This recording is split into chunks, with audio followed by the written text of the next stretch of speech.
Payments বেংকৰ একাউণ্টটো খোলাৰ পিছত আপুনি পাছবুকখন কেনেকৈ ডাউনলোড কৰিব পাৰিব তাৰ বিষয়ে আজিৰ এই ভিডিঅ'ত মই আপোনালোকক দেখুৱাম।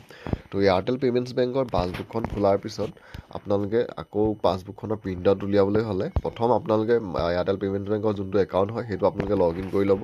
আৰু লগ ইন কৰি হোৱাৰ পিছত ইয়াত যোনটো download and print account certificate বুলি এটা অপশ্যন আছে আপোনালোকে ইয়াতে ক্লিক কৰিব। আৰু ইয়াত ক্লিক কৰাৰ লগে লগে পিছৰ পেজটো আপোনালোকৰ সন্মুখত এনেদৰে আহিব।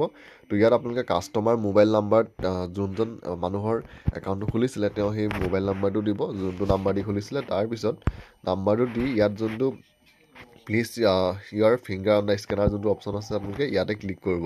আৰু ইয়াত ক্লিক কৰাৰ লগে লগে যোনজন কাষ্টমাৰ একাউণ্টটো খুলিছিলে তেওঁ ফিংগাৰ প্ৰিণ্টটো দিব লাগিব। আৰু ফিংগাৰ প্ৰিণ্টটো দিয়াৰ পিছত আপোনালোকৰ সন্মুখত এনেদৰে আহিব কেপচাৰ ছাকচেছফুলি। তো তাৰপিছত আপোনালোকে অকণমান সময় ৰখিব লাগিব। আৰু অকণমান সময় ৰখাৰ পিছত আপোনালোকৰ সন্মুখত এনেদৰে এই কাষ্টমাৰজনৰ পাছবুকখন আহি যাব। ইয়াত চিলেক্ট লেংগুৱেজত ক্লিক কৰিব। আৰু চিলেক্ট লেংগুৱেজত ক্লিক কৰি আপোনালোকে পাছবুকখন কোনটো লেংগুৱেজত ল'ব বিচাৰে সেইটো ইয়াত আপোনালোকে দিব লাগিব। মই ইংলিছত বিচাৰিছোঁ কাৰণে ইংলিছ আহি গৈছে ইয়াত। তাৰপিছত অকণমান দেৰি ৰখাৰ পিছত আপোনালোকে এটা অপশ্যন আহিব ইয়াত ডাউনলোড এণ্ড প্ৰিণ্ট।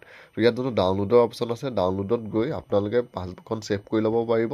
আৰু ছেভ হোৱাৰ পিছত আপোনালোকে ইয়াৰ যোনটো এনেদৰে ওলাব ইয়াত ছেভ কৰিব। আৰু ছেভ কৰাৰ পিছতে আপোনাৰ যোনখন এয়াৰটেল পেমেণ্টছ বেংকৰ বেংক পাছবুক হয় সেই পাছবুকখন আপোনাৰ লেপটপত ছেভ হৈ যাব। তো লেপটপত ছেভ হৈ যোৱাৰ পিছত আপোনালোকে প্ৰিণ্ট আউট উলিয়াই ল'ব পাৰিব। তো বন্ধু বান্ধৱীসকল আপোনালোকেও এনেদৰে যদি এয়াৰটেল পেমেণ্টছ বেংকৰ একাউণ্ট খুলিছে তো পাছবুকখন এনেদৰে ডাউনলোড কৰিব পাৰিব।